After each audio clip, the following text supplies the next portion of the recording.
नमस्कार दोस्तों, स्वागत है आपका अपने चैनल लेजी बैंकर पे। आज के इस वीडियो में हम बात करेंगे कि बैंकिंग एग्जाम्स के लिए जनरल अवेयरनेस को प्रिपेयर करने की क्या स्ट्रैटेजी होनी चाहिए। सबसे पहले हम बात करेंगे कि जनरल अवेयरनेस का क्या सिलेबस होता है, हमें मिनिमम कितने मंथ्स का करंट अफेयर्स पढ़ना चाहिए किसी भी बैंकिंग एग्जाम्स के लिए, डेली हमें कितना टाइम देना चाहिए जनरल अवेयरनेस सब्जेक्ट को, इस सब्जेक्ट को पढ़ने का क्या तरीका होना चाहिए और कैसे हम रिवाइज करेंगे कि हम ज़्यादा से ज़्यादा डेटा रिटेन कर पाएँ, और सबसे इम्पॉर्टेंट कि क्या मिस्टेक्स हमें नहीं करना चाहिए जो अक्सर दूसरे एस्पायरेंट्स करते हैं जिनके वजह से जीए में कम स्कोर करते हैं।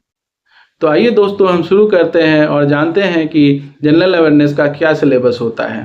जनरल अवेयरनेस को मेनली 3 पार्ट में बांटा गया है: करंट अफेयर्स, बैंकिंग अवेयरनेस और स्टैटिक पोर्शन। तो सबसे पहले बात करते हैं करंट अफेयर्स में क्या आता है। दोस्तों, करंट अफेयर्स में डेली न्यूज़ आता है, जैसे कि क्या इंटरनेशनल अफेयर्स चल रहा है, sports news, books and author, क्या अवार्ड मिला, प्राइम मिनिस्टर कहीं विजिट किए, एटसेट्रा एटसेट्रा। और फिर बैंकिंग अवेयरनेस में 2 पार्ट होता है, एक जो डेली बैंकिंग अवेयरनेस और दूसरा स्टैटिक बैंकिंग अवेयरनेस।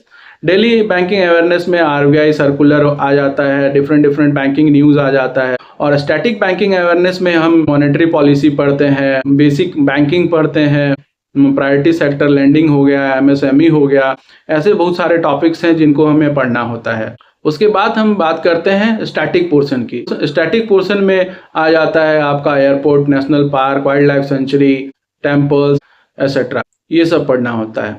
दोस्तों, डिटेल्ड बैंकिंग सिलेबस के लिए मैं एक अलग से सेपरेट वीडियो बना दूंगा। अब बात करते हैं कि किसी भी बैंकिंग एग्जाम्स के लिए हमें मिनिमम कितने मंथ का करंट अफेयर्स पढ़ना चाहिए। ये बहुत इंपॉर्टेंट है, क्योंकि पढ़ते तो सभी लोग हैं लेकिन उनको ये नहीं पता होता है कि हमें कितना पढ़ना चाहिए। दोस्तों, सबसे पहले तो आपको किसी भी एग्जाम्स के लिए मिनिमम 6 मंथ्स का करंट अफेयर्स पढ़ना ही पढ़ना चाहिए, अगर उसमें आपको मैक्सिमम स्कोर करना है। अगर आप डिसेंट स्कोर चाहते हैं, आपके मेंस एग्जामिनेशन में बहुत कम टाइम बचा है और आपको बहुत ज़्यादा सिलेबस कवर करना है, तो आप कोशिश कीजिए कि कम से कम 3 मंथ्स का करंट अफेयर्स आपको पढ़ना ही पढ़ना है। दोस्तों, किसी भी बैंकिंग एग्जाम में लास्ट 6 मंथ से बाहर क्वेश्चन बहुत कम आते हैं। बहुत ज़्यादा से ज़्यादा आएंगे तो 5 से 10 क्वेश्चन 6 मंथ से बाहर जा सकता है, उससे ज़्यादा नहीं जाता है। इसलिए हमें एक मिनिमम 6 मंथ्स का करंट अफेयर्स तो पढ़ना ही पढ़ना चाहिए। फिर हम बात करते हैं कि डेली हमें जनरल अवेयरनेस को कितना टाइम देना चाहिए। दोस्तों, जब भी हम किसी कॉम्पिटिटिव एग्जाम की तैयारी करते हैं तो हमें हर सब्जेक्ट को बराबर टाइम देना चाहिए। हमें किसी भी सब्जेक्ट को नेगलेक्ट नहीं करना चाहिए। बहुत बार ऐसा देखा गया है कि जब बैंकिंग एग्जाम्स का प्रिपरेशन स्टूडेंट्स करते हैं तो उनका फोकस मेंस के एग्जामिनेशन के टाइम सबसे ज़्यादा जनरल अवेयरनेस पे होता है। लेकिन हमें सिर्फ जनरल अवेयरनेस पे डिपेंड नहीं करना चाहिए, हमें रीजनिंग, मैथ्स और इंग्लिश को भी इक्वल टाइम देना चाहिए। दोस्तों, आपको करंट अफेयर्स डेली पढ़ना चाहिए। या तो आप एक वीडियो देखें या तो आप फिर एक कोई पीडीएफ सोर्स फॉलो करें, और आपको करंट अफेयर्स डेली कवर करना है। फॉर एन एग्जाम्पल, हम स्टार्ट करते हैं मंडे से, तो हमें मंडे टू सैटरडे तक का करंट अफेयर्स पढ़ना चाहिए और फिर संडे को उस वीक का पूरा करंट अफेयर्स को रिवाइज करना चाहिए।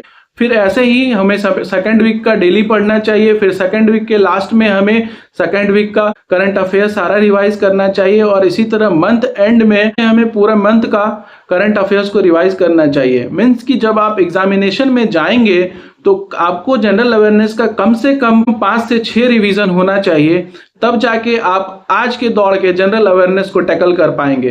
क्योंकि आज के दौर में ऐसा क्वेश्चंस पूछा जा रहा है जहां पे स्कोर करना बहुत मुश्किल है। अगर 50 मार्क्स का क्वेश्चन होता है तो स्टूडेंट्स को 10 मार्क्स लाना भी मुश्किल हो जाता है। लेकिन आप अगर इस प्रकार से पढ़ेंगे तो ये मेरी गारंटी है कि आप 50 में से कम 25 से 30 मार्क्स जरूर स्कोर करेंगे।